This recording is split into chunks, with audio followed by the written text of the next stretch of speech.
Everybody, just a quick note before the episode starts. Unfortunately, as the footage you're about to see, that's actually right there of this episode, is blurry throughout the whole entire thing. I, of course, being blind, I couldn't really see on the camera whether I was not in focus. I had set it to autofocus, but I guess there's just something about this face that the camera didn't like.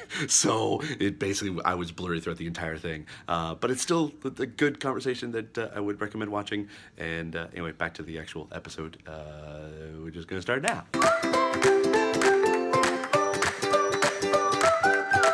Hi, I'm Steve. I'm blind, and this is the Blind Gamer Podcast. This is a little bit of a different show because this is a GDC wrap-up report, and I have on the line a returning guest. Two out of the two guests I had, or one of the two guests I had on the show is now actually returning. I've got Jason Canam from Household Games. How are you doing, Jason? Hey, thanks, Steve. Glad to be back, and, that's how things lined up. Glad to keep talking. Yeah, exactly. So, how tired are you from GDC? Oh, quite, just because it's a lot to take in, but it's so much exciting stuff. It's such an amazing week. So, explain what you were doing there representing Household Games, and then I want to talk about the GA conference that you had on Monday. How was it for Household Games for you? Certainly. Yeah, no, it was really exciting for me. I've been going to GDC for years, like many people have, and the past couple of years I found how different it is going as, just a game developer working for a studio as opposed to going as a game owner who owns a studio. Mm-hmm. It's a completely different experience, different pressures, different atmosphere, but I like it a whole lot. It's become a much more busy experience for me, so I don't get as much of a chance to take in the talks or attend the social events. It's very, very overtly business focused, but I actually, I really find that exciting in its own way. Awesome. Now, for those who actually may not know what GDC is, could you kind of give a quick explanation as to what it is for those who are not in the know within the gaming industry? Certainly. GDC is the Game Developers Conference. It's one of the world's largest gatherings of game developers, primarily like a professional trade-focused event. It's really about developers getting together. One of the main features of it is that it features talks all week long on specific game development topics. They do a really good job of putting outward-facing elements about production, design, audio, all the different elements of game development. Get representation, get experts talking about how they make the games, how we can make games better in the future. So it's a really fantastic chance to meet peers, get inspired. And on the flip side, for business owners and people who run studios, it's the best time of the year to network, as well as touch base with the partners you're working with, people you're looking forward to working with in the future. And it's a majorly huge event that's a week long, and it's just the best chance for game developers to get together. Perfect. Now, on Monday, you were able to attend what they call the GA conference, and that's a gaming accessibility conference, and that's kind of part of GDC, but it was separate from that. And now, you were a speaker down there, correct? I was, and GA Conf is its own independently organized one that runs alongside GDC. It's.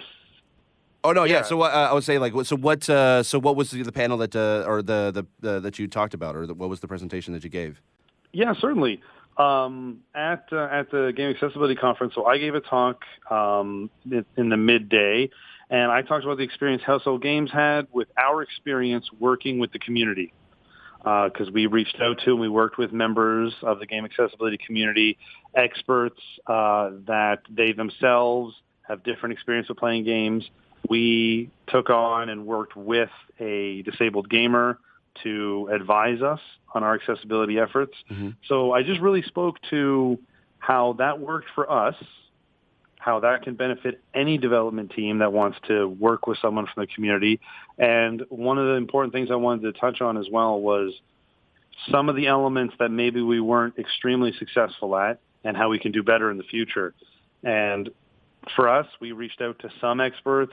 I think we didn't reach out enough. I think you need a lot of community engagement. You need to engage with many different and much more varied types of gamers to get the absolute kind of full scope of how you can be as accessible as possible. And just kind of wanted to get a message across to everybody that anyone can do it. It's easy. There's a fantastic community of players out there, and they're more than willing to help. And together we can lock things down and make them even better. I definitely agree with that one. So what were some of the key takeaways for the conference? Key takeaways were great. It was one of those conferences that is extremely informative because there's a lot of different viewpoints that I got throughout the day, from other developers to disabled gamers themselves to advocates. But it was absolutely more so than anything inspirational. And they did a very good job organizing because at the beginning of the day, including myself, developers were talking about our perspectives. There were developers from the studio Naughty Dog that also spoke to their experience, which was really great. Other independent developers. But the end of the day, the fourth quarter of programming, the late afternoon, evening programming, was entirely from the perspective of gamers themselves. Mm-hmm. And they had fantastic people like there's a YouTuber who goes by the name Sightless Combat. Mm-hmm. And he is a competitive level Killer Instinct player who has no vision. Mm-hmm. And he gave a talk, which was really great. And there was Cherry Thompson, who is a Twitch streamer.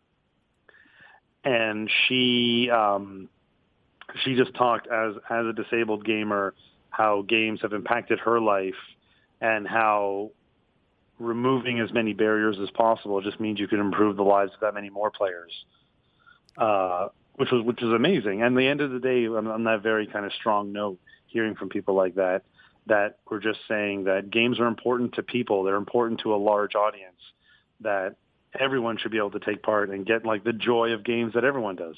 Okay. So were there any because there's generally kind of a theme that kind of comes out of a lot of these sort of talks that kind of sort of builds up together. Was there sort of like a theme this year in regards to accessibility at the conference that you kind of noticed? The themes definitely were along the lines of definitely trying to get a snapshot of where we currently are. Okay. I think that was it was kind of like a state of the industry from the perspective of accessibility. Oh, fantastic. Okay. So did that kind of carry over within the GDC itself? Was there talk about accessibility outside of the GA conference throughout the whole week? There was. There was, which was really great. One of the most inspirational things to see was, GA Conf was focused on the Monday, which was really great. But throughout the entire week, GDC itself was hosting many different panels, talks, roundtables with different experts. In fact, a lot of the people who were taking part in GA conference on Monday were doing other things throughout the week. I participated in another panel at GDC, mm-hmm. and many other members of GA Conf were doing other things, including roundtables, which I unfortunately wasn't able to attend, but I heard about it. Mm-hmm. Other talks. One powerful force in the industry I'll give a shout-out to is Karen Stevens at EA. Mm-hmm. She worked for many years as part of the Madden development team, but she's now got a dedicated accessibility role at EA. Yeah, that's actually really awesome. I've been kind of following along with her story, and it's just absolutely incredible what the work that she's been able to do there, which is really cool. It is, and she gave a dedicated talk, and yeah, she's one of the key driving forces for EA at the very least. And I mean, EA is a large company and an industry leader, so seeing that kind of initiative from a company that big is huge. But yeah, all throughout the week, it was actually coming up quite a bit. So I think we're definitely seeing how it's becoming important to the industry at large. And I think we're just going to see more and more of the content because more and more awareness needs to be spread. And the important thing about GDC as well is, in addition to just awareness or talking, GDC is really about being practical. Mm-hmm. That's why a lot of the talks are like, oh, hey, I did this cool thing in my game or this interesting thing in my game. Here's exactly how I did it, because the attendees want to go, yeah, I really liked that game. Oh, and I get to hear how exactly they did it. Mm-hmm. I want to be able to do it too. Yeah, and it was something I kind of had heard about over there, just from the kind of the conversation I was sort of seeing on social media, was that it was like we've had a lot of talk about sort of accessibility just within kind of an independent sort of developer sort of thing, but I'm starting to see more conversations happening with the AAA developing houses. Do you kind of see that? Was that kind of a good kind of reaction from GDC itself this year?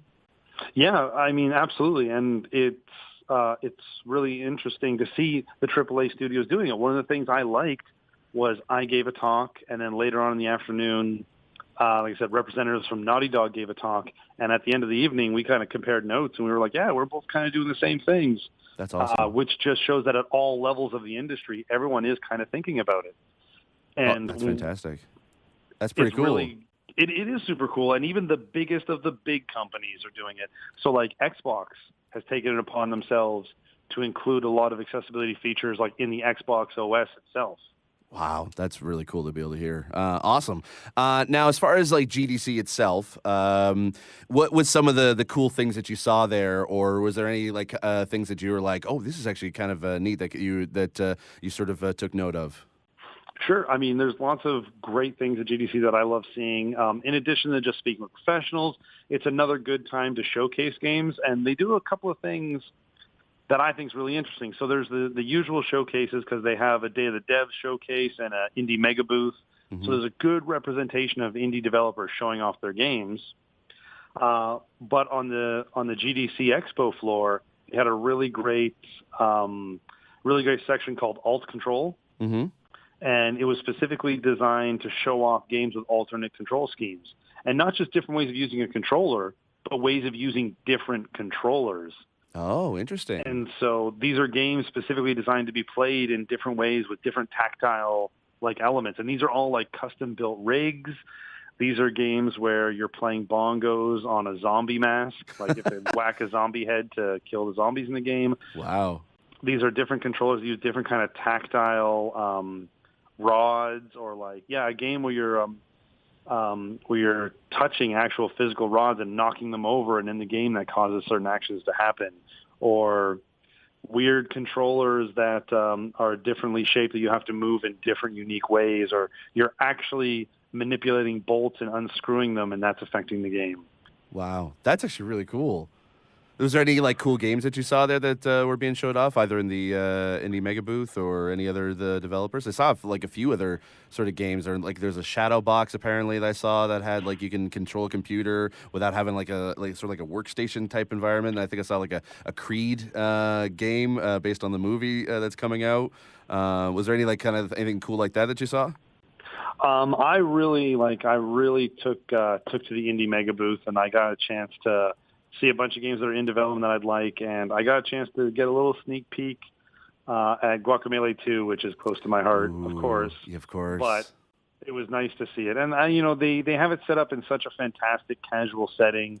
They have sofas set up.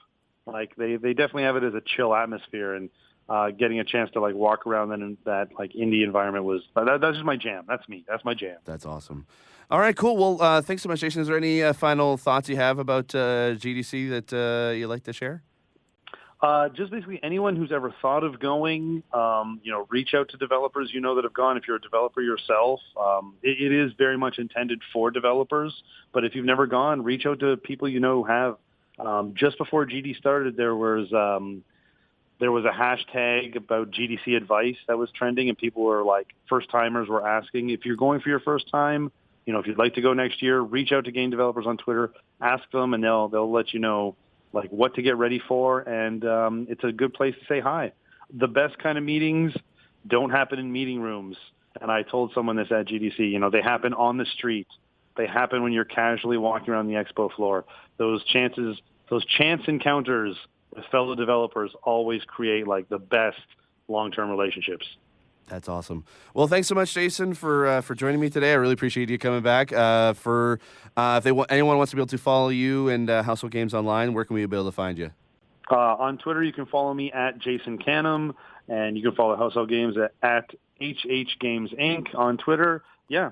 As always, say hi. We'll update all of our latest stuff on there. Cool. And I should also give a good plug. I know I said it many times on this channel, but Way the Pacifist is out now.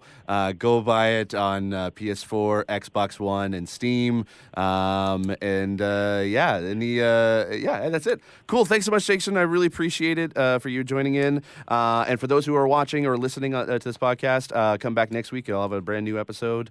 And if you want to be able to leave a comment down below, if you have any comments comments about GDC in general, or just some of the things that you want to be able to kind of chat about in regards to what happened at GDC that we didn't cover. And give a like on this video, and make sure you subscribe on iTunes and leave a comment and a rating and review. You can follow me at Steve Saylor pretty much everywhere. Subscribe to my channel, and that's it. As always, I remain obediently yours. Bye.